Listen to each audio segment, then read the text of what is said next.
Notice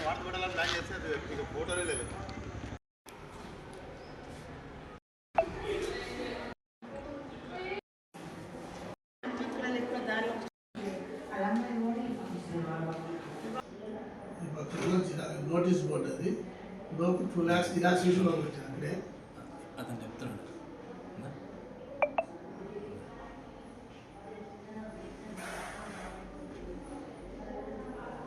happy ఎట్లా కాంత కొట్టాను చూడండి ఆఫీసర్ ఇదేనా కూర్చొని ఫ్యాన్ బయోమెట్రిక్ పరేషన్ సార్ లోపలిది ఫోన్ పెట్టి ఫోన్ అంటున్నారు అడ్డం వస్తే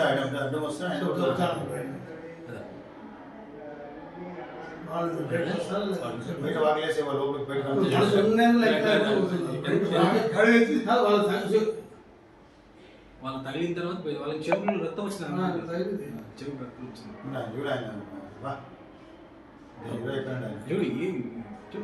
ఏం సాధించిన మళ్ళీ పోయి లోపలికి కాడ జెండా చేతి కట్టుకొని అన్ని పీకుతాడు.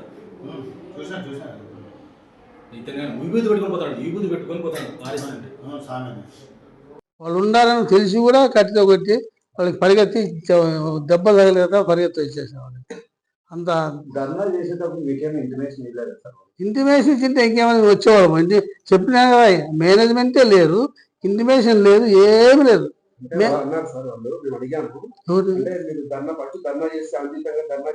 ఇంటిమేషన్ ఒక లెటర్ ఇవ్వాలి కదా. ఇంటిమేషన్ అంటే ఊరికే పేపర్ తెలిసి మినిమం రాసిన లెటర్ ఇవ్వాలి కదా.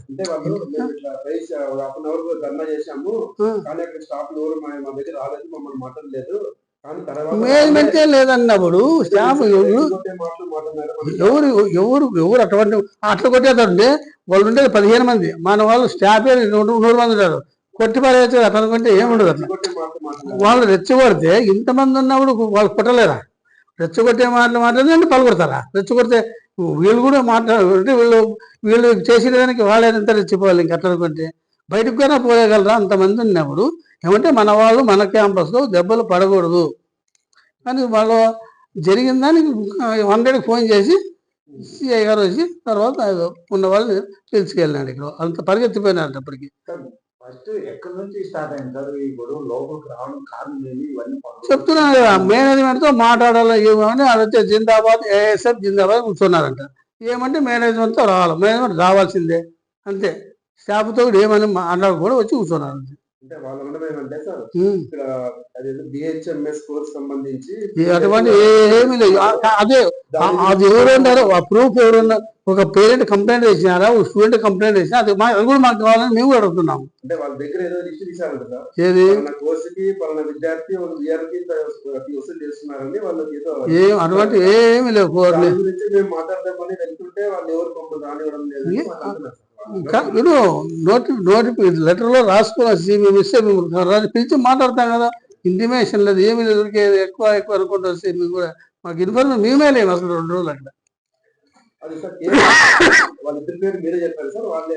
ఏది వెంకటేష్ నాయక్ వినోద్ పేరు అబ్బాయి 4 రోజుల క్రితం నా దగ్గరకు వచ్చారు ఏదో పని మీద మామూలుగా. అప్పుడు పేర్లు తెలుసు నాకు. ఇంకే వెంకటేష్ నాయక్, వినోద్, షమీర్ అని మిగిలిన చిన్న చిన్న పిల్లలు అంతమంది ఒకటేసారి నాకు కొత్త పిల్లలు ఒకేసారి పేర్లు తెలిసేది కదా. కాబట్టి మేమేమంటే అందరి పేర్లు మాకు చెప్పి మేము ఏదో కేసు పెట్టాల్సిందే కదా. ఎందుకంటే ఇంత డ్యామేజ్ చేసాం, గురి కూర్చోలేము కదా. అందరినీ అది పట్టించుకోవట్లేదు అందరినీ మొత్తం ఎవరు. అంటే ఇప్పుడు మేము కాదు పట్టుకోవాలి, మాకు పేర్లు తెలియవు.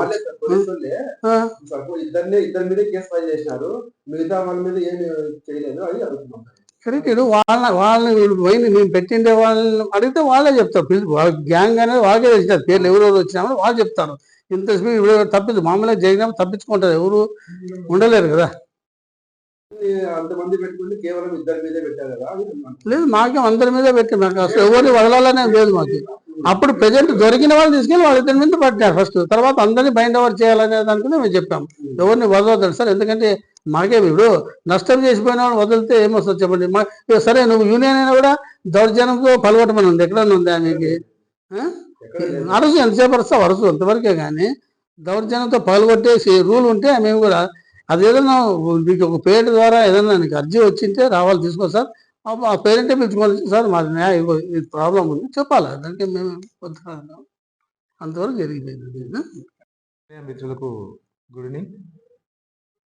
మనకు 2 రోజుల కిందట అనగా 28/1/2025 సంవత్సరం మధ్యాహ్నం 12:30 గంటల ప్రాంతంలో నేను గుంతకల్లు సర్కిల్ ఆఫ్స్లో హాజరుగా ఉండగా ఆయుష్ మెడికల్ కాలేజ్ తిమ్మాపురం విలేజ్ సంబంధించి ఆయుష్ మెడికల్ కాలేజ్లో ఏఎస్ఎఫ్ ఎవరైతే యూనియన్ లీడర్స్ ఉన్నారో వాళ్ళు అక్కడ కొంతమంది ఒక 20 మంది వరకు వెళ్ళేసి అక్కడ ఫీజులు పెంచారని చెప్పేసి యాజమాన్యంతో గొడవపడి అక్కడ ఉన్నటువంటి ఫర్నిచర్స్ డ్యామేజ్ చేస్తున్నారని చెప్పేసి మాకు డైల్ 100 ద్వారా ఇన్ఫర్మేషన్ రావడం జరిగింది.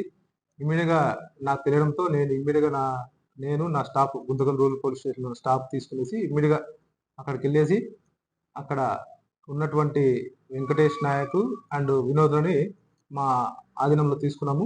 అక్కడ కాలేజీలో డ్యామేజ్ చేసినటువంటి ఫర్నిచర్ని ఏవైతే డ్యామేజ్ చేశారో అదంతా కూడా మేము చూసి ఫోటోగ్రఫీ తీసుకున్నాము, వీడియో కూడా తీసుకున్నాము. కొన్ని వీడియో కూడా తీసుకునేసి మళ్ళీ అక్కడ ఉన్నటువంటి యాజమాన్యంతో మాట్లాడేసి అడ్మినిస్ట్రేషన్ ఆఫీసర్ మహాదేవి గారిని కంప్లీట్ ఇవ్వమని చెప్పేసి వాళ్ళిద్దరిని తీసుకునేసి మేము పోలీస్ స్టేషన్ రావడం జరిగింది. తర్వాత వెంటనే ఏఓ మేడం గారు మాకు పోలీస్ స్టేషన్లో కంప్లైంట్ ఇవ్వడం జరిగింది. ఈ విధంగా ఆయుష్ కాలేజీలో ఏఎస్ఎఫ్ లీడర్స్ వచ్చి మా ఫర్నిచర్ డ్యామేజ్ చేసినారు అని చెప్పేసి. అందులో డ్యామేజ్ చేసేటప్పుడు ఒక రిసెప్షనిస్ట్కి చౌకాడ రక్తగాయం కూడా అయినది. వాచ్మెన్ కూడా చేతితో చెంప మీద కొట్టినట్టుగా వాళ్ళు కంప్లైంట్ చేయడం జరిగింది. దాని మేరకు గుంతకల్ రూరల్ పోలీస్ స్టేషన్లో క్రైమ్ నెంబర్ 7/25 అని చెప్పేసి కేసు నమోదు చేయడం జరిగింది. నమోదు చేసిన తర్వాత అదే రోజు నా సాయంకాలము వాళ్ళు తీసుకొని వచ్చాం కాబట్టి ఇమ్మీడియట్గా మేము అదే రోజు కోర్టులో ప్రొడ్యూస్ చేసి వాళ్ళని రిమాండ్ చేయడం జరిగింది. మేము ముఖ్యంగా చెప్పడం ఏమంటే ఈ స్టూడెంట్స్ సీనియర్స్ ఎవరైతే ఉన్నారో వీళ్ళు శాంతియుతంగా ఏదైనా యాజమాన్యాలతో మాట్లాడితే బాగుంటుంది, కానీ ఎప్పుడు కూడా ఈ విధంగా హింసాత్మకంగా లేకపోతే ఆస్తుల నష్టం చేయకూడదని చెప్పేసి వారికి మేము విజ్ఞప్తి చేస్తున్నాము. శాంతియుతంగా ప్రజాస్వామ్యబద్ధంగా ఏమైనా ధర్నాలు కానీ చేయడము, లేకపోతే పై అధికారులకు కలెక్టర్ గారికి రిక్వెస్ట్ ఇచ్చేసి ఈ విధంగా పలానా యాజమాన్యం కాలేజ్ ఫీజు పెంచింది కాబట్టి మీరు కొంచెం చర్య తీసుకోవాలని చెప్పేసి యాక్షన్ తీసుకుంటే బాగుంటుంది, కానీ నేరుగా వీళ్ళు ఆస్తులు నష్టం చేయడం అనేది కరెక్ట్ కాదని చెప్పేసి మేము వాళ్ళకి చెప్తున్నాము. దయచేసి దాన్ని గుర్తుపెట్టుకునేసి ఎప్పుడన్నా భవిష్యత్తులో కూడా ధర్నా కార్యక్రమం చేసినప్పుడు ఆస్తులు నష్టం కాకుండా చూసుకుంటే బాగుంటుందని చెప్తున్నాం, తెలియజేస్తాం. కూడా త్వరలో వాళ్ళు కూడా పట్టుకుంటాం. వాళ్ళందరూ ప్రస్తుతానికి పరాల్లో ఉన్నారు. ఖచ్చితంగా కేసులో ఎవరెవరైతే ఉన్నారో అందరినీ కూడా అరెస్ట్ చేసి రిమాండ్ చేయడం జరుగుతుంది.